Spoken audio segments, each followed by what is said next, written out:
we are all peasants. In the eyes of our rulers, we're all peasants. And they love that they were all out in the streets fighting over stupid shit that doesn't matter. And so that's why I talk about what I talk about. It's just to like shake you out of this stupor so that you realize that you're being played. What do they call me? A pygmy or a rage beta, or all these stupid names they have. Just because they get into a rage because they disagree with what I'm saying, they think I'm baiting their rage. No, I'm just talking freely about I'm expressing my very moderate, very sensible views, but because they don't share those views and they fly into a rage, they then accuse me of baiting their rage. Not that they just have uncontrolled rage. People like us are like rage venting victims.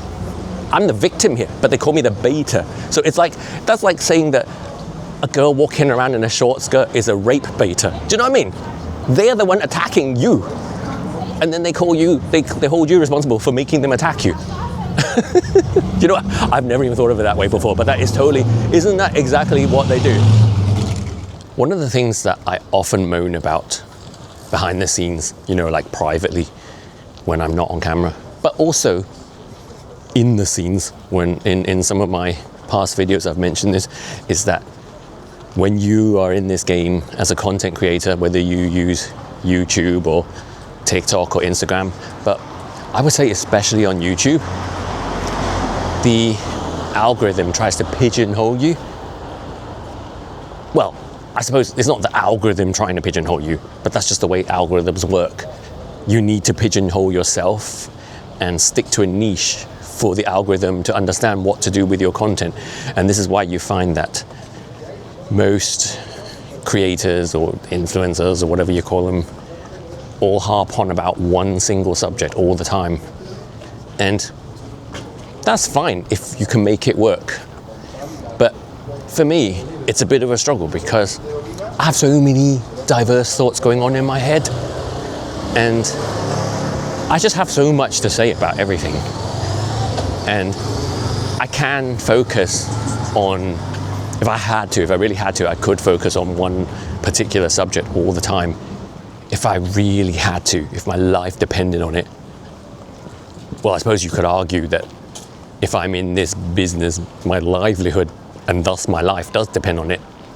I mean, I don't want to starve to death, right? Because I'm not doing what I know I could be doing by niching down, as they call it, and working the algorithm so that I do become a high performer.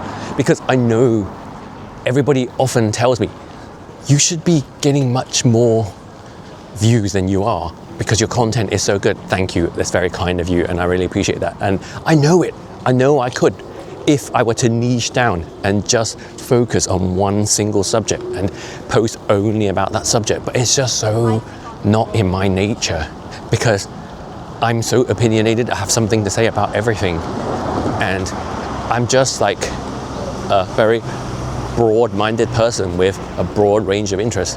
So it's difficult for me to only talk about one thing, and I know I should. If I'm doing this purely for financial gain, which many creators do, because it's a career choice for many, right? It's an actual, they make a living out of this. It's not just a hobby. But for me, I'm somewhere in between, and obviously, everyone who's a YouTube content creator would love to do it full time and make a living out of it. But at the same time, for me, although that would be wonderful, be a dream come true, it's also a hobby. I do this because I enjoy it. It's fulfilling for me because, in a way, you could say that what I do is a bit like a modern day diary. The kind of things that I tell you guys, my deepest, most innermost thoughts, are stuff that a lot of people who know me in real life don't know about me.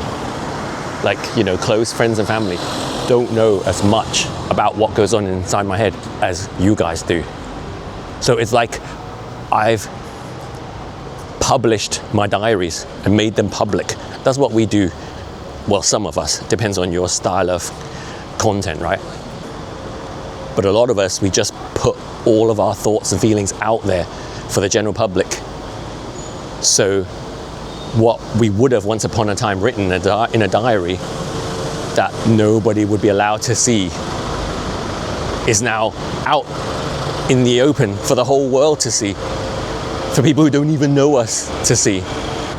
Which is really strange, isn't it, when you think about it?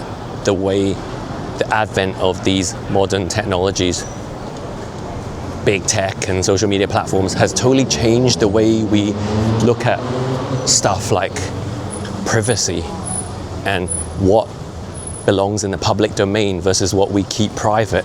And so many of us make a living out of airing all our dirty laundry, basically. It's weird when you think about it, isn't it? Because this is something that's only really happened since 2000, the mid-2000s, perhaps, when YouTube blew up. Prior to that, the only people who would air all of this private stuff would be famous people who've written an autobiography. If you weren't famous, there would be no cause to write an autobiography because no one would care. But now, it's like the opposite. You could be a nobody who isn't famous at all, but because you publish all your dirty laundry publicly, then you become famous. It's like a reversal. So yeah, that is like a daily dilemma I face as a YouTuber. Like whether to behave in a manner that is more algorithmically successful while not laying it all out there, the stuff that I really, the broad range of stuff that I enjoy talking about, and just focusing on one aspect of my complex, multifaceted persona.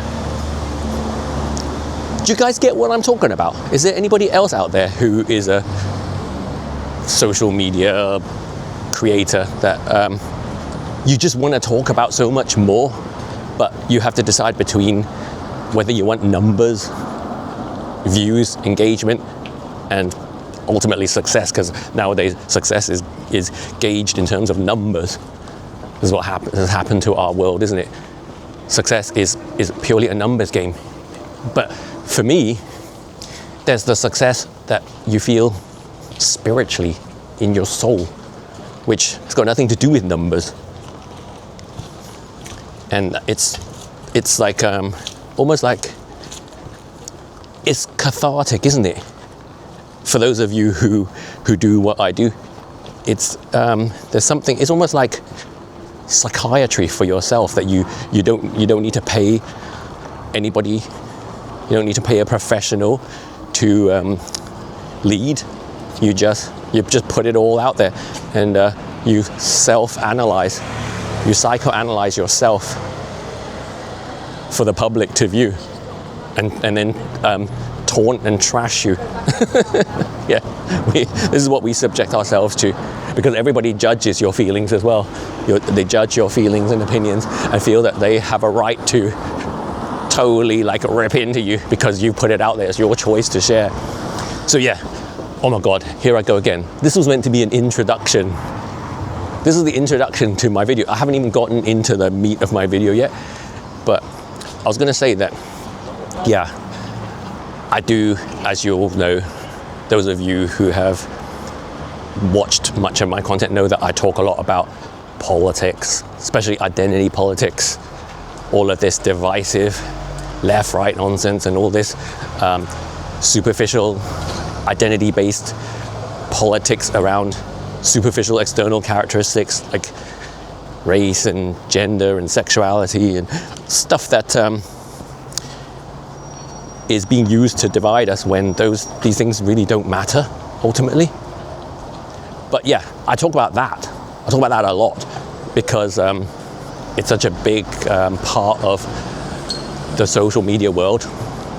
People who are chronically online obsess over these things and make them seem much more pertinent than they really are in the real world, because the online world is an echo chamber that amplifies these things, and these things get engagement, they get clicks, views, comments, argument, debate, and that's what keeps these platforms going. So they hook you into this loop of feeding you this content, and they feed you the stuff that is going to provoke you, and they want you to get provoked and to comment, often to argue over these issues, and that's what keeps their platforms in business. So yeah, that's like one aspect of what I do, and I'm not, one of the main reasons I do it isn't for engagement. A lot of people call me what do they call me? A pygmy, or a rage baiter, or all these stupid names they have, just because they get into a rage because they disagree with what I'm saying. They think I'm baiting their rage. No, I'm just talking freely about I'm expressing my very moderate, very sensible views, but because they don't share those views and they fly into a rage, they then accuse me of baiting their rage. Not that they just have uncontrolled rage that needs people to vent. That they see you as people like us are like rage venting victims. I'm the victim here, but they call me the baiter. So that's like saying that a girl walking around in a short skirt is a rape baiter. Do you know what I mean? They're the one attacking you, and then they hold you responsible for making them attack you. You know what? I've never even thought of it that way before, but isn't that exactly what they do? That's victim blaming, isn't it? Going into a rage because you disagree with what someone says and then blaming them for it. But yeah, that is the culture, that's the social media culture. That's what keeps these platforms going, and without it, they will probably go out of business. I mean, they could tweak the algorithms, they could change their algorithms to not foster this type of behavior and to push different types of content, like happy, loving content, positive content, and that is what social media in China is like. The social media platforms in China are all, they all work in collusion with the state, with the government, and they all have to promote positivity because their aim, which I think, like for all the things that people say about the CCP and communism and all that, I think it's one of the great things about the CCP. Okay, my Hong Kongers they're gonna fly into a rage over this, but hear me out. Like there's no such thing as any person or system or institution or entity that is all good or all bad. Everybody does some things that are correct and some things that are incorrect. So yes, there are some things that the CCP do or push or whatever that are not so admirable, but there are many things that they do that I agree with, and the way that their social media algorithms are designed to promote positive influences. So the content that they push is the kind of stuff that is educational and inspires people to do good, to learn things, or to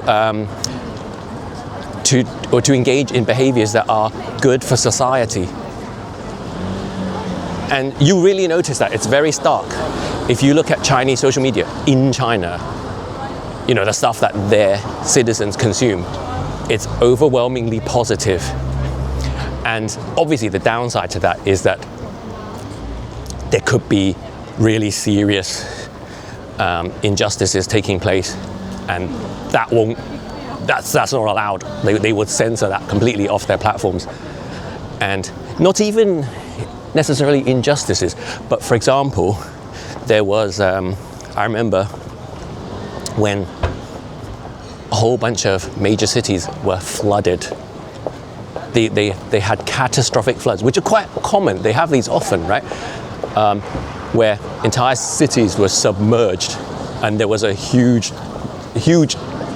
devastation, loss of life and property, and so much tragedy. But the way it was covered on social media, I think it was like China's People Daily or one of those mainstream media organizations. They published a picture of a river, one of the rivers that had burst its banks and flooded the entire city. But they posted this beautiful picture of a river shrouded in mist, and the caption said something like, "The mist over the river is so beautiful," when people were like dying from catastrophic floods all across the country. Yeah, so this type of happy talk only philosophy, it's good in some respects, in the way that it encourages good citizenry, but it's bad when it's used to silence the truth about what's going on, things that people can see with their own eyes. And it's, this is a real problem if you have a tyrannical administration that is that you cannot criticize. That's where this type of happy talk only policy fails its people. Do you know what? I haven't even got to the gist of my video yet. I'm still in the introduction, but I think I might not even do that video now because I spent so much time talking about this that there's no point me going on to the other subject I was going to talk about because it's like too far in now. I might just stay with this, and then what I was going to talk about is going to be in another video. I'll do another video about that. So where am I going with this? Yeah, that's a dilemma that we have. We all face this as content creators, that because the algorithm tries to pigeonhole you, then your audience also pigeonholes you, and people think that that's all there is to you. People think that because all they ever see you talk about, whenever they see you pop up in their feed, is this one subject, that you're like this crazy person who's obsessed with that subject, and you've got a total like one-track mind or tunnel vision or whatever it is, and that you're obsessed with that subject. But that's not the case. You only talk about it when you're recording, and the rest of your day is taken up with doing ordinary things that other people do and talking about ordinary things that ordinary people talk about. So I just want to get this across to you guys that I am not someone who chronically obsesses over some of the things that you hear me talk about in these videos. I'm just being manipulated by this algorithm to appear to be that. Because even if I do talk about lots of different things, I found that I have made content about all kinds of subjects, but the ones that get seen, the ones that the algorithm pushes into your feed that you see, are the ones that are on the subject that you engage with, and then you don't see all the rest of my other posts. I've found that there's been times when I have kind of changed my niche inadvertently, right? I find like I'll talk about something in a video and I get a lot of engagement on it, and then that provokes me to do more of it because it's a subject of interest, and then I see your comments and I find them interesting too, and then it gives me more thoughts on that subject, and then I find I go into a different niche, because before you know it, you're in a niche. If you post about a certain subject more than a few times, then you're in that niche, and then the algorithm only pushes you to people who are interested in that niche. And so I've had the experience where people who have been following me for a long time say, "Oh, you're back," and they think that I've stopped posting for 6 months or however long it is. But it's not that. It's just that the app hasn't shown me to them for all that time because I wasn't talking about the thing that they followed me for, that they first engaged, the subject over which they first engaged with my content. Do you know what I mean? Does that make sense?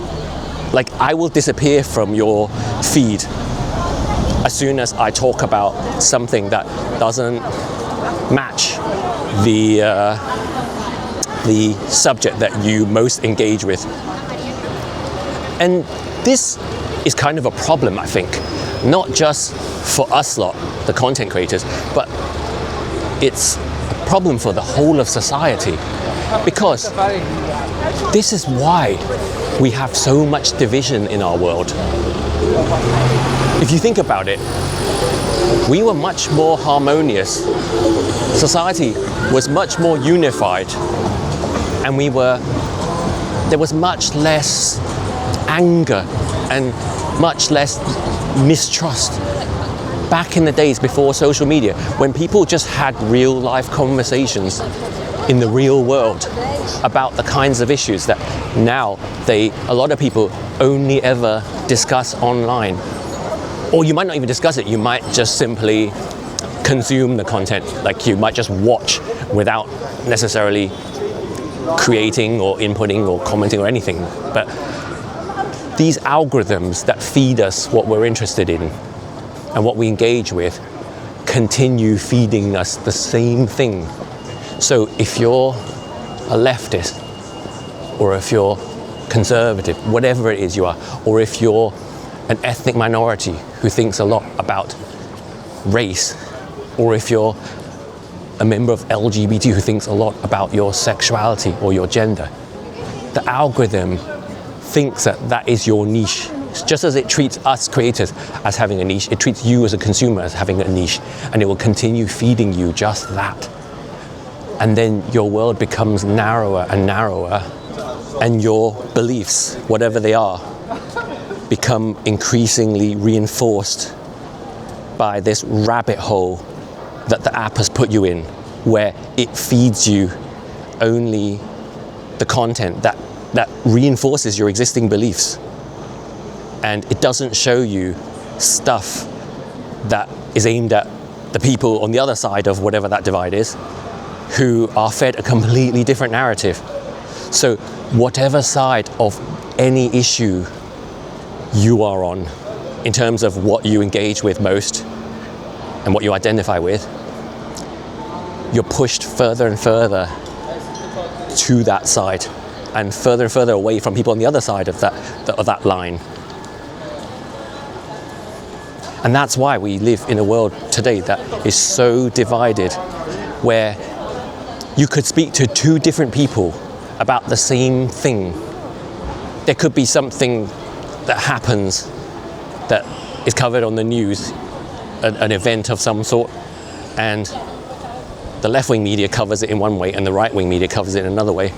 And one individual will only see one side of that story, and it'll be completely biased. And there's no meeting in the middle. There's no room for us, because I consider myself a centrist, or an independent, or a free thinker. There's many different terms for it. Those of us who don't align ourselves with any particular party. Those who've been around long enough in many cases to see that the pendulum swings back and forth constantly between left and right, and nothing really changes particularly. Whoever's in power, they're still carrying out the same functions that any administration has to carry out, and they're still working to the same agenda. And that agenda isn't actually dictated by the president or the prime minister or the party in power, the government. It's dictated by higher forces that are neither left nor right, but use the left-right divide to polarize society into two warring camps that spend all their time fighting between themselves.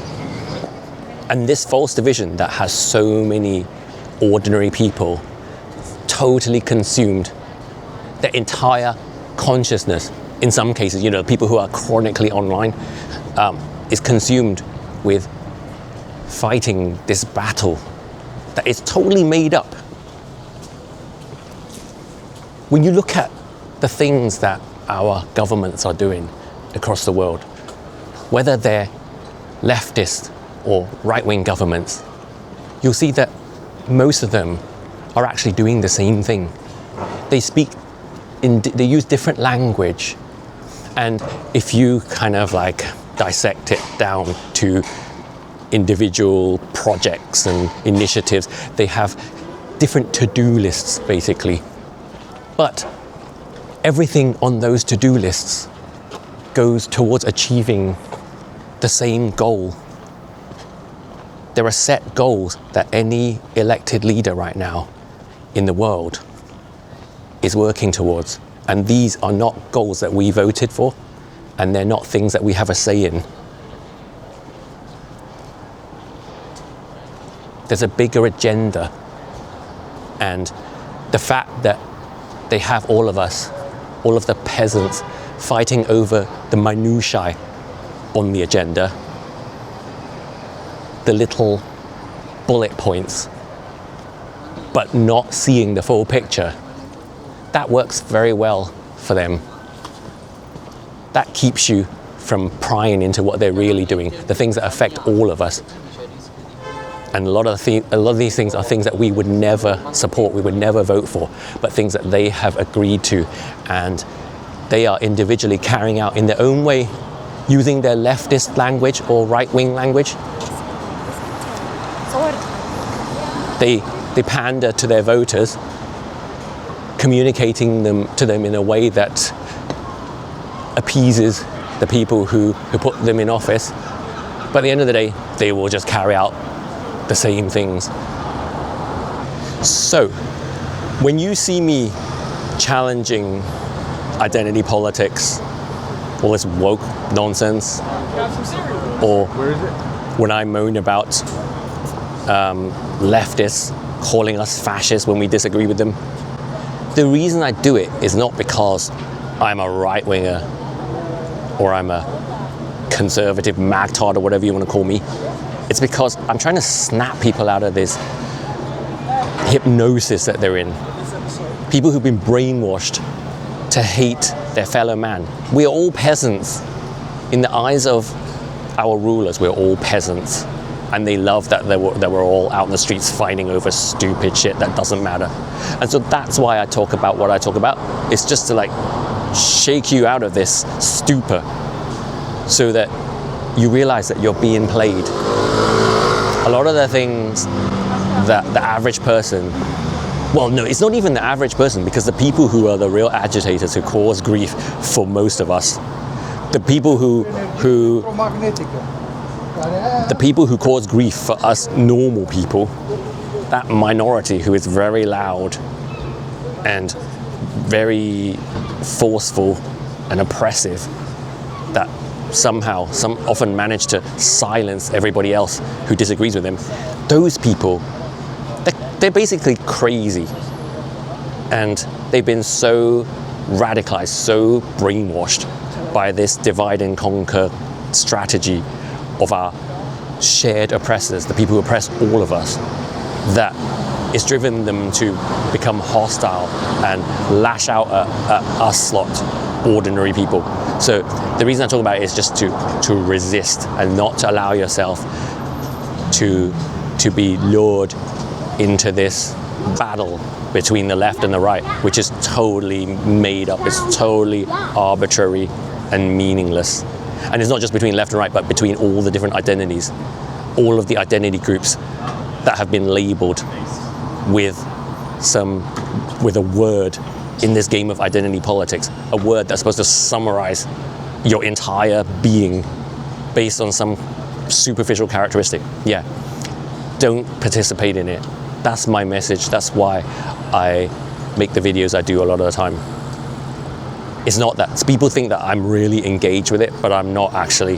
When I'm not speaking to you in one of these videos, I'm just getting on with my life, chilling out, enjoying my day, and I'm actually a very cool, calm, relaxed person who I don't stress about anything. I was brought up to not sweat the small stuff. The first 6 years of my life were full of immense upheaval, and I had no stability whatsoever. And that taught me to just chill, and what you can control, what you can't, and que sera, sera. Whatever will be, will be. Do you get me?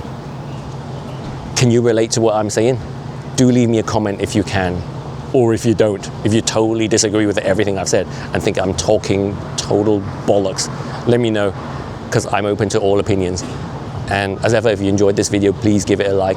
And if you haven't already subscribed to my channel, please do so. It helps our performance immensely. You know, I was saying in the beginning of this video how hard it is for us to make it as a content creator, working within this algorithm that tries to pigeonhole you when I don't want to be pigeonholed, because that makes me part of the problem that I'm trying to resist. Well, yeah, if you subscribe to my channel, it helps me in that little way that you can, so that I can continue doing what I do without becoming that I don't want to become. Go on then, I'm waiting for you. Hit that subscribe button right now. Thank you.